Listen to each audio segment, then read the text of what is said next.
Hi, and welcome to episode 3 of From the Stewards Room.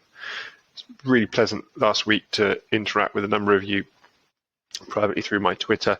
You seem to find the explanation on the bleeding side of things that we spoke about last week interesting, and that's exactly what I'm trying to do here, is to perhaps give a few answers to questions that people don't know. And that's not to say I have all the answers, but I'm pretty fortunate, having been in the industry for a long time and across a few different sectors, that if I don't know the answer, and I may often not, I most certainly am likely to know someone that does have the answer, and I can go and fish it out.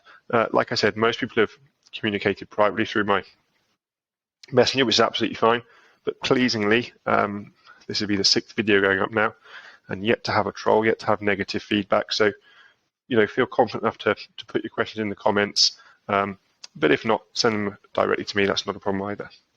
So a few to look at this week from the Stewards Room, not as many as last week, but we'll get straight on with it. The first one is not going to change your betting outlook whatsoever, but I did think it was interesting.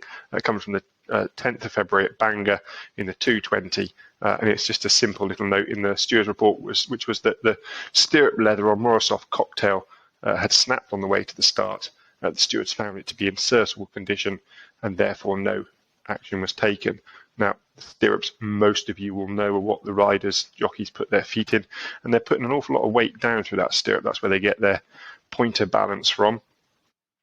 Many of you will perhaps have other halves that ride or ride yourself, and stirrup leathers are pretty thick, normally about an inch in width, and maybe about 3 or 4 mm in depth of leather. In racing, where weight is key, they'll be less than half of that. They're really quite thin pieces of leather, and they do snap on occasion. And I would imagine if the stewards had found it not to be in a serviceable condition, William Easterby, the jockey, and his valet would have had some questions to answer, because hitting the ground at about 25 miles an hour if a stirrup leather snaps, which is the most likely scenario given that you've got your weight through the stirrups, is not pleasant. It's happened to me on the gallops before. You tend to hit the ground with a thud because, unlike a fall at a fence where you have a moment to know that something's gone wrong, stirrup leather snapping, it's just instant and you're on the floor before you can prepare yourself. So not anything to do with your punting going forwards, but I thought it was interesting the level of detail and the level of jobs the stewards do have to do, albeit they get a thick end of the stick sometimes. But that was just an interesting one for me to pass on to you. Then, more interestingly, and perhaps more well known, was that on the 11th of Newbury, in the 1:15, the performance of McFabulous, which started favourite and was pulled up, was considered. The representative of Paul Nicholls could offer no explanation for the gelding's performance other than that he was never travelling. The veterinary officer reported that a post-race examination of McFabulous revealed the gelding to have an irregular heartbeat. Now, the heart is made up of 4 chambers, the atria and the ventricles. The atria and the ventricles pump and contract in coordination, pushing the oxygenated blood around the horse.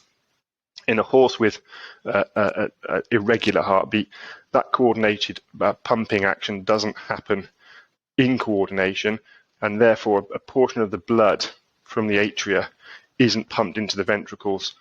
So there's some blood left in the heart system. It's not going around the body, which means that the heart is not working effectively, and will obviously result in a lack of performance because there's a lack of oxygenated blood going around the body. It does happen in horses. I mean, in the same week Stewards report, Don Herberger at Bangor, he was also found to suffer from an irregular heartbeat. Obviously, McFabulous, having it, is a slightly higher profile horse, and people will hear about it. Probably the most famous horse to have an irregular heartbeat was Denman. These things can reset themselves. They can be treated with a drug called quinidine, and they can also have an electric pulse treatment where electrodes are used to sort of jumpstart the heart back into rhythm. But McFabulous will probably be away from the track for a while now. He can just bounce straight back and be out again in no time at all. But it's a watching brief. It's a fairly broad description of a problem that can vary greatly. and let's just hope basically he gets back to the track and can get back to being what he was. But you can put a line firmly through that run. That wasn't him at his best.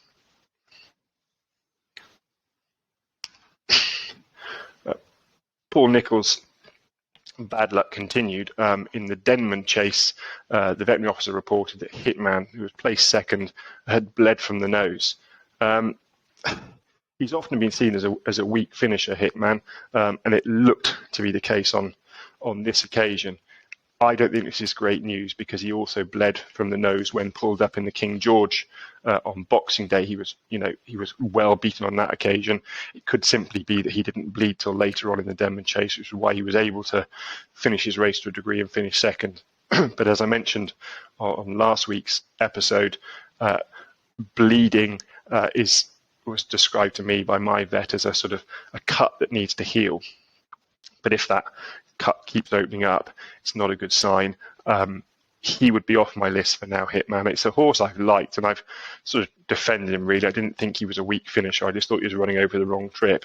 It could be, I suppose, that this trip of 3 miles is stretching him and causing him to bleed, but equally his run style has looked like 2.5 miles was perhaps not quite enough. So I think champion trainer Paul Nicholls has got a bit of a job on his hand now to get this horse back, and for the moment he'd be a horse I'd be watching and certainly not carrying my money. And then finally, on February the 11th, the 3:13 at Warwick. Now this is quite a long one. I am going to read the Stewards report, so I have to look away to my right, but I think it's important I get the full description. An inquiry was held into the running and riding of Warner's Cross, ridden by Bradley Roberts, who's a £7 conditional, and trained by Claire Hobson, which was restrained at the start and sat in the rear throughout, before making steady headway, having been considerably handled from entering the back straight, until jumping the final hurdle to finish 6th of 10, beaten 35 lengths. The rider stated his instructions were to drop out and ensure Warner's Cross relaxed. He explained that the gelding had been unruly at the start, rearing on several occasions. Rearing to the uninitiated is basically doing a wheelie, standing on their back legs, front legs up in the air. It's not particularly pleasant, and it's generally a sign of naughtiness. Roberts continued that he considered the early pace to be fast and had helped ensure Warner's Cross switched off. But he remained mindful of not getting among horses too early for fear of the gelding taking a stronger hold with him. He added that he had been initially outpaced before staying on through beaten horses. The trainer confirmed these riding instructions. Roberts was suspended for 10 days for failing to take all reasonable and permissible measures throughout the race to ensure Warner's Cross was given full opportunity to obtain the best possible placing. This is quite an interesting race. I actually mentioned Black Tonic, who finished 5th in the other video from this week from Handicap Movers and Shakers. It had the makeup of sort of one of these Irish maidens novice hurdles where they sort of joke, try us to the front, those not trying to the back. It was very spread out from an early stage, and Warner's Cross was dropped right out the back. I think it's important to point out that Bradley Roberts is a young rider. He clearly had given a lot of thought to what he was doing on this horse. That if Warner's Cross got alongside another horse, he might be inclined to take a more fierce hold. And I think he's to be applauded for applying that level of thought to it. But the bottom line is it's a poorly executed ride. The horse was given a lot to do. And I don't think when you watch the race, he comes down the back and he starts to pick off what Bradley Roberts referred to as beaten horses. Personally, I think they were horses that were in the same situation. They had no chance of winning the race, and they didn't want to get too close to those that were going to win it. But when he did get alongside them, to my eye, Warner's Cross didn't seem to get all that keen with him. And as a result, I think he probably could have been slightly more positively ridden. And it was also very similar in the ride style to the ride that Bradley gave this horse at Uttoxeter on his second hurdle start, which leads me into my final point, which was that this was Warner's Cross' third run in hurdles, so he is eligible for a mark, but the handicapper would appear to have declined to give a mark, which would suggest that he wasn't happy with what he'd seen either, and they're going to make them run a fourth time. So he's got into my tracker. Certainly won't be carrying my money next time, but I'll be interested to see how he runs next time. whether Bradley Roberts is given the job again. Ben Post has ridden this horse previously, a bit more experience than Bradley, whether that might be where they turn next time. But, he was given an easy time. I think they were clearly trying to mind him through novices and maidens to get a mark into handicaps where he'd have more chance. So he probably is just a horse to pop in your tracker with a note, detailing why he's in the tracker. Don't go backing in next time thinking he's a good thing, because he's probably not. But it'll be interesting to see what mark he gets, and if in time his behaviour settles down at the start, he might just be a horse that might end up on a good mark. So that's the end of it. Slightly shorter from the Stewards room this week. There wasn't a whole lot to point out. Hopefully you'll find the bit about irregular heartbeat interesting.